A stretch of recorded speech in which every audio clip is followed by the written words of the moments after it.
Um dos méritos do sistema de cotas foi trazer à lume as discussões sobre a aclamada democracia racial brasileira. Os detratores dizem que as cotas criariam uma divisão na sociedade que nunca existiu, gerando preconceito e discriminação. Pergunta-se: as cotas romperiam a democracia racial que existe no Brasil ou elas ajudariam a corrigir uma diferença pré-existente? Ainda impera em nosso país a ideia de que negros, brancos, indígenas e as várias etnias que formam nossa população vivem em plena harmonia. Em parte, essa noção encontrou respaldo na obra Casa Grande e Senzala, escrita por Gilberto Freire. Esse fato parece verdadeiro a muitas pessoas, especialmente quando comparam o Brasil aos Estados Unidos, onde determinadas leis privavam cidadãos não brancos de uma série de direitos, que incluíam restrições ao casamento e regras diferentes no uso de transportes e banheiros públicos. Foi neste mesmo país que a Ku Klux Klan atuou e ainda atua violentamente, e militantes dos direitos civis como Malcolm X e Martin Luther King foram assassinados. É verdade que não tivemos uma experiência similar no Brasil, pelo menos de forma tão declarada. E apesar das ciências sociais terem repensado profundamente a teoria de Gilberto Freire, muitos ainda insistem em sua validade. Nós não somos o paraíso da democracia racial, e isso já foi percebido há tempos. No ano de 1951, foi promulgada a Lei Afonso Arinos, que defendia como sendo contravenção a recusa por parte de estabelecimento comercial ou de ensino de hospedar, servir, atender ou receber clientes, compradores ou alunos por preconceito de raça ou de cor. As penas incluíam prisão de 3 meses a 1 ano e multas. O mesmo era aplicado àqueles que negavam emprego a alguém em função de preconceito racial. A Constituição de 1988 tornou o crime de racismo inafiançável e imprescritível. Portanto, pelo menos a partir de meados do século passado, a legislação brasileira já dava provas de que o mito da democracia racial não era exatamente verdadeiro, já que não há sentido combater algo que não existe. Mas vamos às estatísticas. Primeiramente, recorramos aos indicadores sociais de um período imediatamente anterior às discussões sobre as cotas. Adotamos como referência o trabalho Desigualdade Racial no Brasil, Evolução das Condições de Vida na década de 90, escrito por Ricardo Henriques, pesquisador do Instituto de Pesquisa Econômica Aplicada, IPEA, da Universidade Federal Fluminense. No ano de 1999, 34% dos brasileiros eram pobres, isto é, não dispunham de uma renda familiar mínima para suprir os gastos básicos com alimentação, transporte e moradia. Além disso, 12% vivia abaixo da linha de indigência, o que significa dizer que não tinham condições de se alimentarem com a quantidade mínima de 2.000 calorias diárias recomendadas pela Organização Mundial da Saúde. Em países com renda per capita semelhante à nossa, esse número correspondia, em média, a 10% da população, o que demonstra que não éramos exatamente um país pobre, e sim desigual. Nesse contexto, para considerar que a raça não tem influência na condição social dos indivíduos, seria necessário que a proporção de pobres brancos e negros acompanhasse a proporção da população total. Segundo a Pesquisa Nacional por Amostra de Domicílios, feita pelo IBGE, no ano de 1999, 5,4% dos brasileiros se declaravam pretos, 39,9% pardos e 54% brancos. Apesar disso, em 1999, os negros e pardos, que representavam 45,3% da população brasileira, correspondiam a 64% da população pobre e 69% da população indigente. Os brancos, apesar de totalizarem 54% da população, compunham 36% dos pobres e 31% dos indigentes. Em outras palavras, e citando o autor do estudo, dos 53 milhões de brasileiros pobres, 19 milhões são brancos, 30,1 milhões pardos e 3,6 milhões pretos. Entre os 22 milhões de indigentes, temos 6,8 milhões brancos, 13,6 milhões pardos e 1,5 milhão pretos. Ou seja, apesar de serem menos da metade da população, quando o assunto é pobreza, negros e pardos ultrapassam os brancos com folga. O gráfico a seguir ajuda a esclarecer.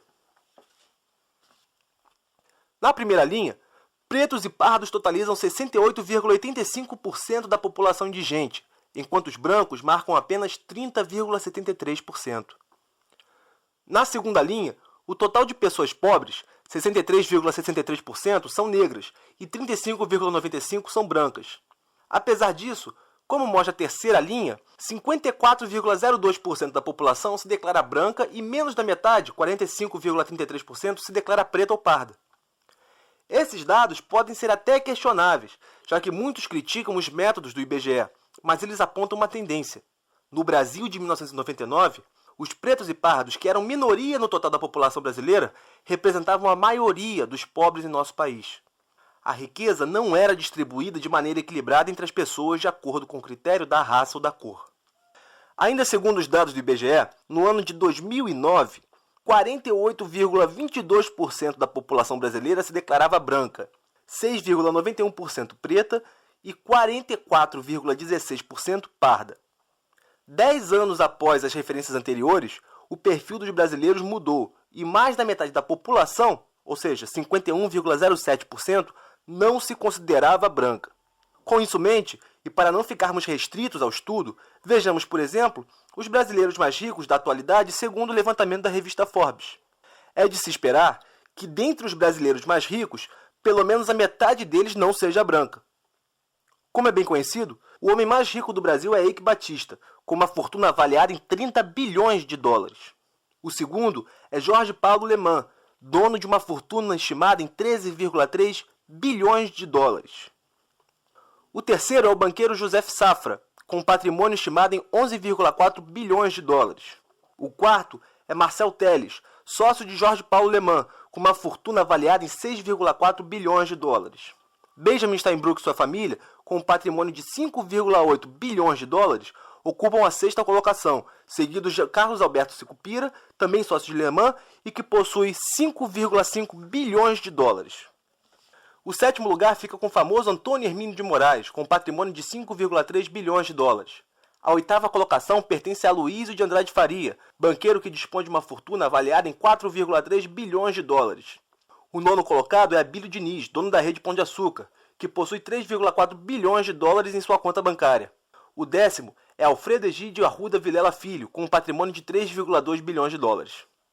Dos 10 brasileiros mais ricos, nenhum é negro ou pardo, o que mostra o abismo existente entre o acesso à riqueza e a cor da pele em nosso país. Alguns podem dizer que a amostragem é pequena e que não passa de uma coincidência, mas pesquisamos outros nomes e todos confirmam essa tendência. No Brasil, ser rico é quase sinônimo de ser branco.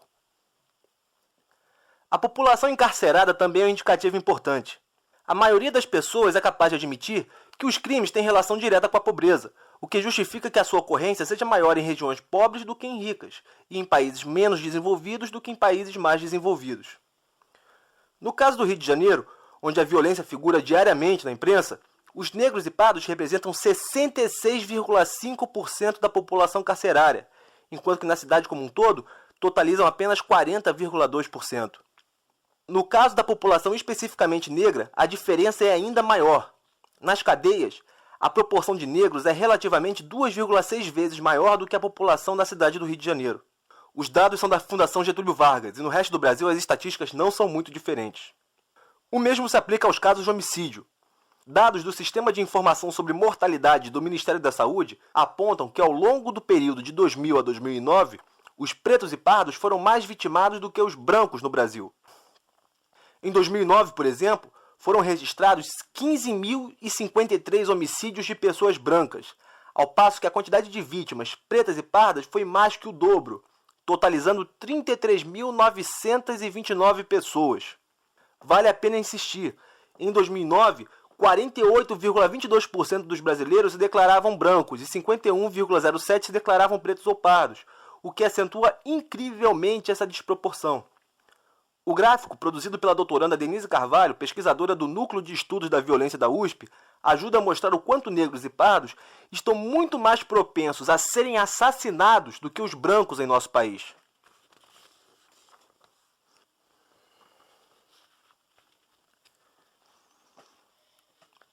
Isso mostra que todas as estatísticas apontam para o fato de que no Brasil, as chances de ser pobre, encarcerado e morto são muito maiores para a população negra. A distância que separa negros e pardos dos brancos é mais do que evidente.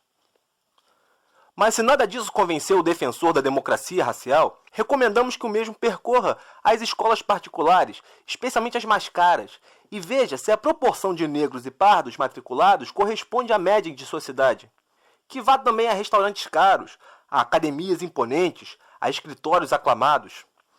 Visite os hospitais e veja quantos médicos negros consegue identificar. Depois disso, que confirme a hipótese fazendo a mesma observação nas escolas e nos hospitais públicos, nas favelas e comunidades de pessoas de baixa renda.